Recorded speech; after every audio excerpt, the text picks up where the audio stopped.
आज हम स्टार्ट करने जा रहे हैं टॉपिक कैटलिस्ट एंड कैटालिसिस, जो कि थर्ड टॉपिक है, मेजर टॉपिक है, थर्ड टॉपिक सरफेस केमिस्ट्री का। तो सबसे पहले कि हमारे पास कैटलिस्ट क्या होता है, कि हमने केमिकल काइनेटिक्स के अंदर भी पढ़ा है कैटलिस्ट क्या होते हैं।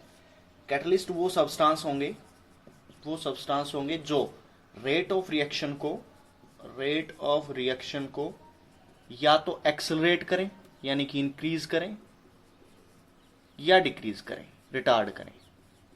तो ऐसे सब्सटेंस को हम बोलेंगे catalyst. Catalyst are the substance which can accelerate the rate of reaction और decrease the rate of reaction या retard the rate of reaction without undergoing any decomposition. खुद के अंदर कोई डिकम्पोजिशन ना हो और वो या तो रेट ऑफ रिएक्शन को इंक्रीज कर दें या डिक्रीज कर दें, उनको हम क्या बोलेंगे, कैटलिस्ट। अब जो कैटलिस्ट हैं ये दो तरह के होते हैं, जैसा कि डेफिनेशन से ही लग रहा है। कैटलिस्ट दो तरह के होते हैं, एक तो होते हैं पॉजिटिव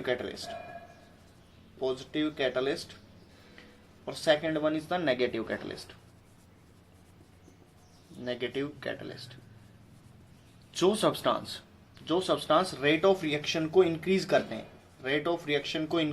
हैं, एक्सेलरेट करते हैं, उनको हम बोलते हैं पॉजिटिव कैटलिस्ट। यानी कि जो इंक्रीज करेंगे उनको बोलेंगे हम पॉजिटिव कैटलिस्ट, जो रेट ऑफ रिएक्शन को डिक्रीज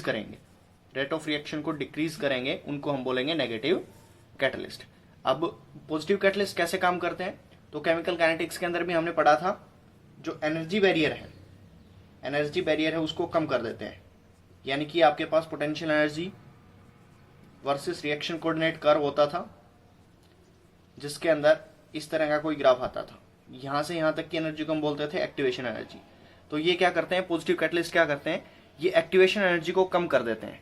यानी कि एनर्जी बैरियर क्या हो जाता है, कम हो जाता है, डिक्रीज हो जाता है, और उसकी वजह से आपके पास हम बोल सकते हैं क्या होगा, रेट ऑफ रिएक्शन इंक्रीज हो जाएगा। यानी कि एक्टिवेशन एनर्जी को कम कर देते हैं bye lowering in activation energy. ऐसे ही नेगेटिव कैटलिस्ट क्या करते हैं, नेगेटिव कैटलिस्ट एनर्जी बैरियर को बढ़ा देते हैं, ये इंक्रीज कर देते हैं एनर्जी बैरियर। अगर आपके पास ये potential energy versus reaction coordinate curve है, तो इसके अंदर इनका काम क्या है, ये इसको इंक्रीज कर देंगे और इसकी वजह से क्या हो जाएगी, रेट ऑफ रिएक्शन है वो डिक्रीज हो जाएगी। एग्जाम्पल के साथ बात करें तो पॉजिटिव कैटलिस्ट के एग्जाम्पल जैसे आपके पास हो गया vanadium pentoxide, nickel, platinum etcetera. अगर नेगेटिव कैटलिस्ट की बात करें तो ये आपके पास हो गया आर्सेनिक,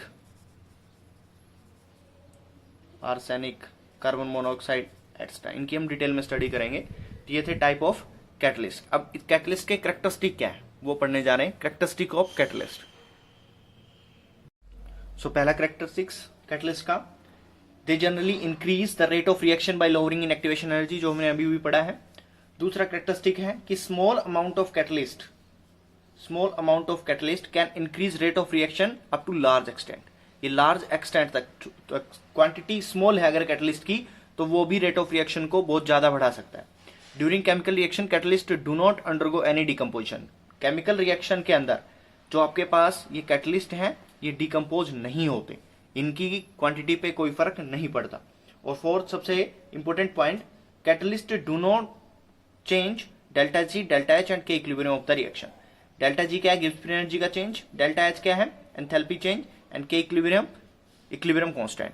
इक्विलिब्रियम कांस्टेंट को, डेल्टा जी को, डेल्टा एच को चेंज नहीं करते। अगर आप विदाउट कैटलिस्ट रिएक्शन करवाते हो तब भी इनकी वैल्यू उतनी आएगी, और आप अगर कैटलिस्ट डालकर ये रिएक्शन करवाते हो तब भी इनकी वैल्यू इतनी आएगी, इनको चेंज नहीं करते।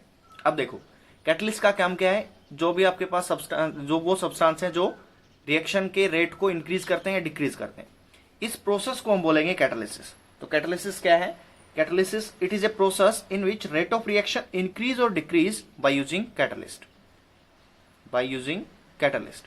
कैटालिस्ट यूज करने से जो रेट ऑफ रिएक्शन इंक्रीज होता है या डिक्रीज होता है, इस प्रोसेस को बोलते हैं कैटालिसिस। अब कैटालिसिस दो तरह का होता है, कैटालिसिस पढ़ेंगे हम दो तरह का, कौन कौन सा है ना, होमोजेनियस कैटालिसिस। तो होमोजेनियस कैटालिसिस क्या है, जैसे अपने पास कोई रिएक्शन है, रिएक्टेंट प्रोडक्ट के अंदर कन्वर्ट हुआ, हमने कोई भी कैटालिस्ट यूज किया, तो अगर इस रिएक्टेंट प्रोडक्ट और कैटालिस्ट का फेज सेम है तो हम उसको बोलेंगे, इस कैटालिसिस को क्या बोलेंगे, होमोजेनियस कैटालिसिस। रिएक्टेंट भी मान लिया अगर गैसीय स्टेट में है, कैटालिस्ट भी गैसीय स्टेट में है, प्रोडक्ट भी गैसीय स्टेट में है, तो हम बोलेंगे ये कौन सा कैटालिसिस है होमोजेनियस कैटालिसिस। जैसे इसका एक एग्जांपल है कि अगर मैं twice of SO2 gas plus O2 gas और इसको कन्वर्ट करता हूं, जब ये कन्वर्ट होती है ट्वाइस ऑफ SO3 गैस के अंदर इन प्रेजेंस ऑफ कैटलिस्ट NO, तो इसके अंदर सारे रिएक्टेंट, प्रोडक्ट और कैटलिस्ट एक ही फेज के अंदर है, गैसीय स्टेट में है। तो इस तरह के कैटालिसिस को हम क्या बोलेंगे? Homogeneous catalysis. अब अगर मैं इस रिएक्शन का मैकेनिज्म देखता हूं, इस रिएक्शन का अगर मैकेनिज्म देखें तो देखो ये 2 स्टेप के अंदर कंप्लीट होता है। पहला स्टेप इसका मैकेनिज्म का ये रहेगा कि आपके पास ये जो NO है, कैटलिस्ट है,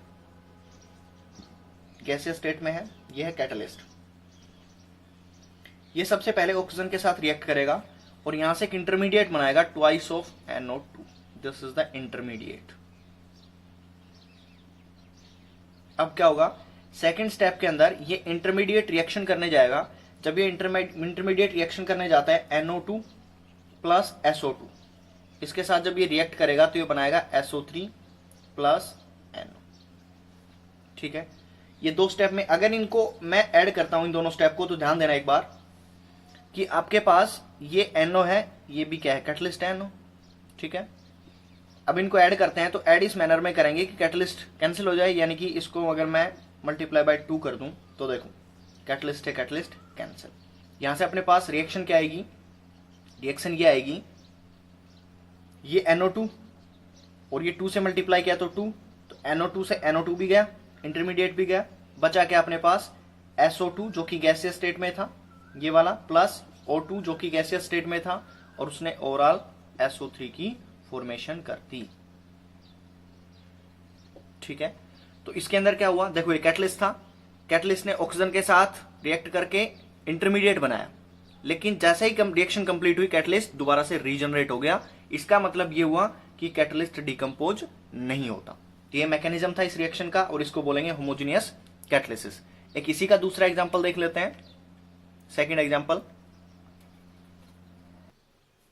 एग्जांपल है होमोजेनियस कैटालिसिस का, preparation of ether from ethyl alcohol. ये इथाइल एल्कोहल अपने पास और ये हमने ईथर बनाया using catalyst concentrated H2SO4। H2SO4 हमने यहाँ पे लिया है कैटलिस्ट। तो इसके अंदर देखो ये भी लिक्विड है, कंसंट्रेटेड H2SO4 ये भी लिक्विड है, ईथर भी लिक्विड बना और वाटर भी लिक्विड। इसका मतलब रिएक्टेंट, प्रोडक्ट और जो आपके पास कैटलिस्ट है उन सब का फेज सेम है, दैट इज द लिक्विड। तो इस तरह के कैटालिसिस को हम क्या बोलते हैं? Homogeneous catalysis. अब इसका मैकेनिज्म देखते हैं। इसका मैकेनिज्म कुछ इस तरीके से रहेगा कि ये आपके पास सबसे पहले इथाइल एल्कोहल है और ये H2SO4 है जो कि क्या है? कैटलिस्ट। ये दोनों रिएक्ट करेंगे और रिएक्ट करने के बाद एक इंटरमीडिएट बनेगा C2H5HSO4 प्लस H2O। बनता कैसे है? ये ऑक्सीजन के ऊपर लोन पेयर है, ये H पॉजिटिव देगा, यहां से H पॉजिटिव अटैक करेगा, ये H पॉजिटिव अटैक करने के बाद पॉजिटिव चार्ज, फिर ये निकलेगा तो फिर पॉजिटिव चार्ज इस पे आ जाएगा, और ये HSO4 नेगेटिव था वो इस पे अटैक करेगा और फिर ये इंटरमीडिएट बना देगा। यानी कि आपके पास ये बना इंटरमीडिएट। मैकेनिज्म पे हमें डिटेल नहीं जाना। सेकेंड स्टेप के अंदर देखो कि क्या होगा, अपने पास C2H5OH का दूसरा मॉलिक्यूल है, वो इस इंटरमीडिएट के साथ रिएक्ट करेगा C2H5HSO4 और यहां से अपने पास बन जाएगा C2H5O C2H5 प्लस H2SO4 जो कि रीजनरेट हो गया। अगर मैं इसको ऐड करता हूं तो देखो ये आपके पास इंटरमीडिएट से इंटरमीडिएट कैंसिल, यहां से इन दोनों को ऐड किया तो कैटलिस्ट से कैटलिस्ट कैंसिल, और इन दोनों को ऐड करने के बाद सेम हमारे पास पहले वाली रिएक्शन आ गई। तो ये इसका मैकेनिज्म था और इसको हम क्या बोलेंगे? Homogeneous catalysis. Next heterogeneous catalysis. Heterogeneous catalysis क्या होता है वो देखें।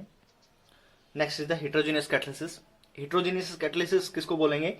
जब आपके पास कैटलिस्ट है, कैटलिस्ट और जो रिएक्टेंट और प्रोडक्ट है, जो कैटलिस्ट है ये अगर इसका जो फेज है उससे डिफरेंट फेज के अंदर प्रेजेंट होगा कैटलिस्ट, तो हम क्या बोलेंगे? ये कौन सा कैटालिसिस है?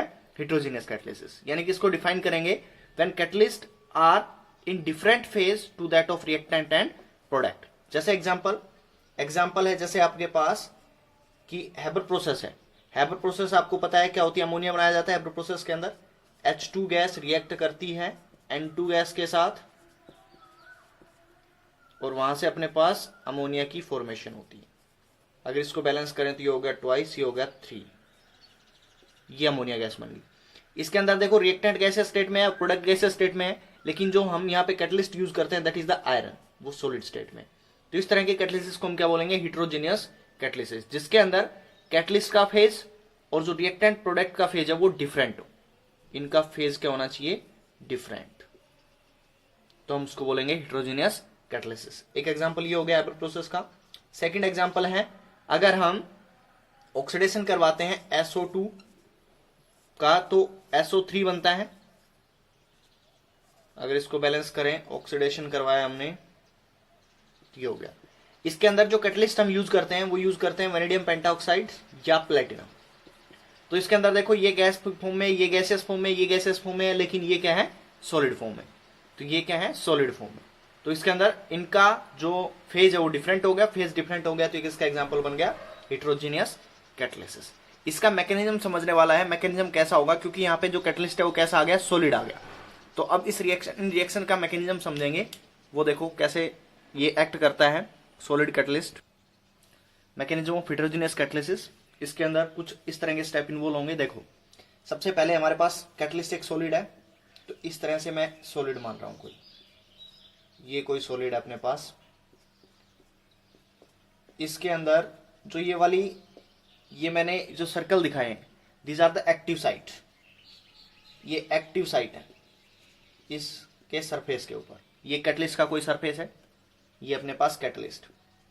अब क्या होगा, सबसे पहले जो आपके पास रिएक्टेंट है वो डिफ्यूज होगा इसके ऊपर, और डिफ्यूज होने के बाद उसकी एडजॉर्प्शन होगी। अब ये आपके पास कैटलिस्ट था कोई, अब मैं मान लेता हूं A और B क्या है, रिएक्टेंट। A और B दोनों रिएक्टेंट है। A और B आके सबसे पहले इसकी एक्टिव साइट है उसके ऊपर एडजॉर्ब होंगे। तो सबसे पहले तो प्रोसेस होगी एडजॉर्प्शन। जब एडजॉर्प्शन होगी तो देखो कुछ इस तरह से होगा, अपने पास ये कैटलिस्ट था, ये था कैटलिस्ट, ठीक है। A आके यहां पे जुड़ गया, B आके यहां पे जुड़ गया, तो ये होगी एडजॉर्प्शन ऑफ रिएक्टेंट। A और B मैंने रिएक्टेंट मान रखे। अब इसके बाद क्या बनेगा, इसके बाद एक इंटरमीडिएट बनेगा। इंटरमीडिएट कुछ इस तरह से होगा कि जैसे ये अपने पास कैटलिस्ट था, ये था अपने पास कैटलिस्ट, तो इसके अंदर जो A है जहां से जुड़ा हुआ है वो बॉन्ड थोड़ा सा वीक बनेगा, ऐसे ही थोड़ा सा बॉन्ड वीक बनेगा B वाला, और इन दोनों के बीच में एक बॉन्ड की फॉर्मेशन होनी स्टार्ट हो जाएगी। इस स्टेट को बोलते हैं इंटरमीडिएट स्टेट, इसको बोलते हैं इंटरमीडिएट स्टेट। और अल्टीमेटली क्या होगा, इसके बाद डिजॉर्प्शन हो जाएगा। डिजॉर्प्शन मतलब पहले एडजॉर्प्शन हुआ था, अब होगा डिजॉर्प्शन। ये A और B इसको छोड़कर चले जाएंगे, ये वाला बॉन्ड तो स्ट्रॉन्ग बन जाएगा और ये दोनों बॉन्ड टूट जाएंगे। यानी कि उसके बाद लास्ट प्रोसेस होगी that is the desorption. Desorption process के अंदर फिर से क्या हो जाएगा, अपने पास ये कैटलिस्ट, ये रहा कैटलिस्ट, ये कैटलिस्ट दोबारा से रीजनरेट एज इट इज जैसा हमने पहले लिया था, प्लस A और B के बीच में फॉर्मेशन हो गई, A B के बीच में बॉन्ड बन गया और ये आपके पास बना प्रोडक्ट। ये क्या है, रीजनरेटेड कैटलिस्ट। इस मैकेनिज्म को मॉडर्न एडजॉर्प्शन थ्योरी भी बोला जाता है, मॉडर्न एडजॉर्प्शन थ्योरी। ये मैकेनिज्म था हेटेरोजेनियस कैटलिसिस का।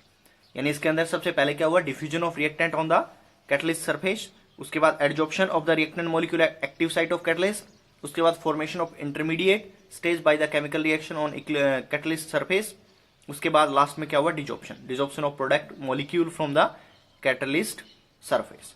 नेक्स्ट है जो आपके पास ये सॉलिड, इसको सॉलिड कैटलिस्ट बोला जाता है, सॉलिड कैटलिस्ट बोलते हैं इसको। अब ये जो सॉलिड कैटलिस्ट है इसकी क्या क्या करेक्टरिस्टिक है, इसके क्या क्या फीचर है वो पढ़ते हैं हम। Next characteristic of solid catalyst, पहला पॉइंट एक्टिविटी। एक्टिविटी को कैसे डिफाइन करेंगे, देखो किसी भी कैटलिस्ट की वो एबिलिटी, कैटलिस्ट की वो एबिलिटी कि वो रेट ऑफ रिएक्शन को इंक्रीज करता है, उसी को हम एक्टिविटी बोलते हैं। यानी कि इसको डिफाइन करेंगे, is the ability of a catalyst, ability of a catalyst to increase rate of reaction, कि ये कैटलिस्ट की अपनी एबिलिटी है कि वो किसी रेट ऑफ रिएक्शन को किस हद तक एक्सेलरेट करता है, इंक्रीज करता है। अब जो डी ब्लॉक की हमारी मेटल होती हैं, डी ब्लॉक की मेटल वो अच्छी कैटलिस्ट होती हैं, उसका कारण आपने पढ़ाई है कि उनके अंदर वेरिएबल ऑक्सीडेशन स्टेट होती है, और वो ऑलमोस्ट क्या होती हैं, सॉलिड होती हैं। तो अब इसके अंदर देखो डी ब्लॉक की जो मेटल है वो अच्छी कैटालिटिक एक्टिविटी शो करती हैं, और उसके अंदर भी जो ग्रुप नंबर 5 से लेकर ग्रुप नंबर 11 तक की मेटल है वो अच्छी कैटालिटिक एक्टिविटी को शो करती हैं। 5 और 11 ग्रुप कौन सा है?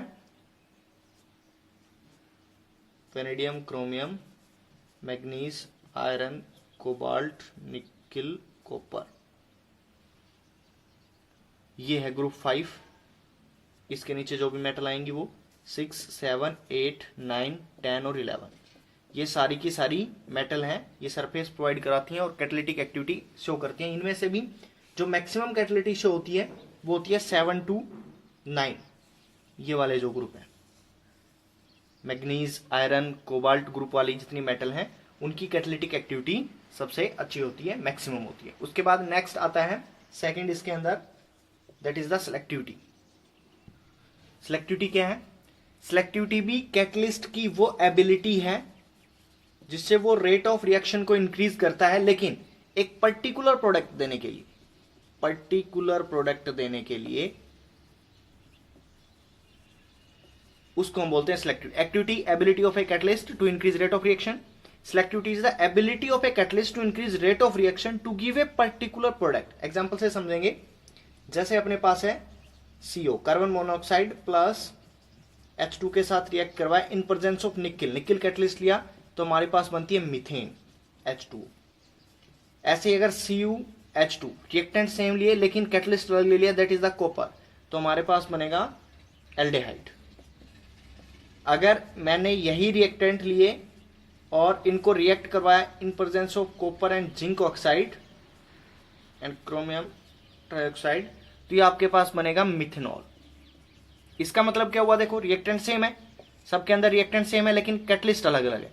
अब निकिल है, ये एक पर्टिकुलर प्रोडक्ट देता है CH4, कॉपर है ये पर्टिकुलर प्रोडक्ट देगा, ऐसे ही ये वाला कैटलिस्ट है पर्टिकुलर प्रोडक्ट देगा, तो इसे कहेंगे इस कैटलिस्ट की सिलेक्टिविटी।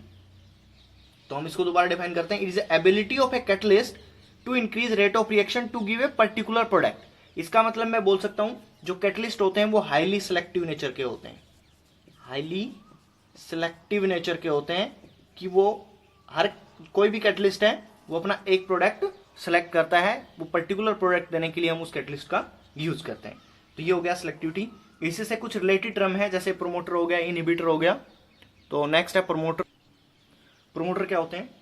प्रोमोटर वो सब्सटेंस होंगे जो खुद तो कैटलिस्ट की तरह काम नहीं करते, खुद कैटलिस्ट की तरह काम नहीं करते, लेकिन उनकी प्रेजेंस, अगर इनकी प्रेजेंस है इन सब्सटेंस की, तो जो कैटलिस्ट की एक्टिविटी है वो इंक्रीज हो जाती है। कैटलिस्ट की एक्टिविटी हो जाती है, यानी कि कैटालिटिक एक्टिविटी है वो इंक्रीज कर देते हैं, एनहेंस कर देते हैं, ऐसे सब्सटेंस को बोलेंगे प्रमोटर। जैसे कि नाम से ही पता लग रहा है प्रमोट करना, तो खुद कैटलिस्ट की तरह काम नहीं करेंगे लेकिन इनकी प्रेजेंस कैटालिटिक एक्टिविटी को बढ़ा देगी। जैसे अगर हैबर प्रोसेस की बात करूं तो अपने पास H2 plus N2 gives to ammonia, two ammonia. अब इसके अंदर देखो आयरन होता है, वो तो एक्ट करेगा एज ए कैटलिस्ट, ये तो है कैटलिस्ट, लेकिन अगर मैं मोलिब्डेनम भी डाल दूं तो मोलिब्डेनम कैटलिस्ट की तरह काम नहीं करेगा, लेकिन मोलिब्डेनम की प्रेजेंस इसकी यील्ड बढ़ा देगी या रेट ऑफ रिएक्शन को क्या कर देगी, फास्ट कर देगी। तो इसको हम बोलते हैं, ये क्या है, प्रोमोटर। तो यहाँ पे आयरन तो हो गया कैटलिस्ट और मोलिब्डेनम क्या हो गया, प्रोमोटर। इसी तरह से एक नेक्स्ट टर्म आती है, that is the inhibitor. Inhibitor वो सब्सटेंस जो रेट ऑफ रिएक्शन को डिक्रीज करते हैं उनको बोलेंगे हम inhibitor. The substance which decrease the rate of reaction is called inhibitor. जैसे अपने पास ये एग्जांपल है, ये मैंने एल्डिहाइड लिया है, अगर मैं इसके अंदर डाइफिनाइलामाइन डालता हूं, डाइफिनाइलामाइन, तो ये जो डाइफिनाइलामाइन है ये इसकी रेट ऑफ रिएक्शन को डिक्रीज कर देती है। ये कैटलिस्ट है एक तरह का, लेकिन ये रेट ऑफ रिएक्शन को क्या कर देता है, डिक्रीज। तो इसको हम नाम इसको बोलेंगे इनहिबिटर। तो ये हो गया आपके पास इनहिबिटर। नेक्स्ट इसी से रिलेटेड टर्म आती है, that is the catalytic poison. Catalytic poison, catalytic poison क्या होते हैं, ये भी वो सब्सटेंस होते हैं जिनकी प्रेजेंस में जो आपकी कैटालिटिक एक्टिविटी है कैटलिस्ट की, या एक्टिविटी है कैटलिस्ट की, वो डिस्ट्रॉय हो जाती है। इनको बोलेंगे catalytic poison. The substance whose presence destroy catalytic activity, destroy catalytic activity. देखो, जिसकी प्रेजेंस कैटालिटिक एक्टिविटी को इंक्रीज कर दे उनको बोलेंगे प्रोमोटर, जिनकी प्रेजेंस कैटालिटिक एक्टिविटी को डिस्ट्रॉय कर दे उसको बोलेंगे कैटालिटिक पॉइजन। जैसे इसका एग्जांपल अपने पास कि अगर हम कार्बन मोनोऑक्साइड या H2S डालते हैं हेबर प्रोसेस के अंदर मोलिब्डेनम की जगह, तो ये जो आयरन है, आयरन एक कैटलिस्ट का काम करता है। अगर मैंने CO डाल दी इसी रिएक्शन के अंदर तो ये इसकी कैटालिटिक एक्टिविटी को क्या कर देगा, सीज कर देगा, और ये काम करेगा एज ए कैटालिटिक पॉइजन। तो ये सब्सटेंस होंगे, इनको हम क्या बोलेंगे, कैटालिटिक पॉइजन। नेक्स्ट टर्म है that is the auto catalysis. Auto catalyst, auto catalyst जैसे नाम से पता लग रहा है, ऑटो मतलब खुद और कैटलिस्ट मतलब कैटलिस्ट की तरह काम करें। तो देखो इसको कैसे डिफाइन करेंगे, कैसे समझेंगे। नेक्स्ट हमारे पास टर्म आती है that is the auto catalyst.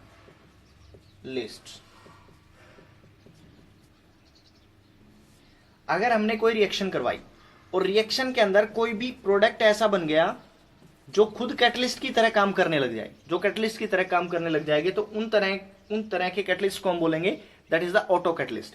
जैसे अपने पास एक एग्जांपल है कि मैंने ये एस्टर लिया, इसके अंदर H2O डाला, और आपको पता है एसिड की प्रेजेंस में रिएक्शन होती है, तो एसिड की रिएक्शन में रिएक्शन फास्ट होगी। लेकिन अगर मैंने कोई भी कैटलिस्ट यूज नहीं किया तो देखो इससे बनने वाला प्रोडक्ट क्या होगा, बनने वाला प्रोडक्ट होगा आपके पास एक तो एसिटिक एसिड बनेगा और दूसरा आपके पास एल्कोहल बनेगा C2H5OH। तो इसके अंदर ये एसिड की प्रेजेंस में रिएक्शन फास्ट होती, लेकिन मैंने कुछ भी नहीं डाला तब भी क्या बना, एसिड बना। ये क्या है, आपके पास एसिटिक एसिड है और ये एसिड की तरह काम करेगा, H प्लस देगा, तो यही क्या काम करने लग जाएगा, ऑटो कैटलिस्ट की तरह काम करने लग जाएगा। इसी को बोलेंगे ये क्या है, ऑटो कैटलिस्ट है। जब स्टार्टिंग के अंदर रिएक्शन होगी तो उसका रेट स्लो होगा, लेकिन जैसे ये डेवलप हुआ ये कैटलिस्ट की तरह काम करेगा प्रोडक्ट ही, और ये रिएक्शन फास्ट हो जाएगी। तो इस तरह के सब्सटेंस को हम क्या बोलेंगे, ऑटो कैटलिस्ट। इसको कैसे डिफाइन करेंगे, when one of the product of the reaction begins to act as a catalyst is called auto catalyst। तो ये आपके पास था ऑटो कैटलिस्ट। नेक्स्ट टॉपिक रहेगा हमारा एंजाइम्स।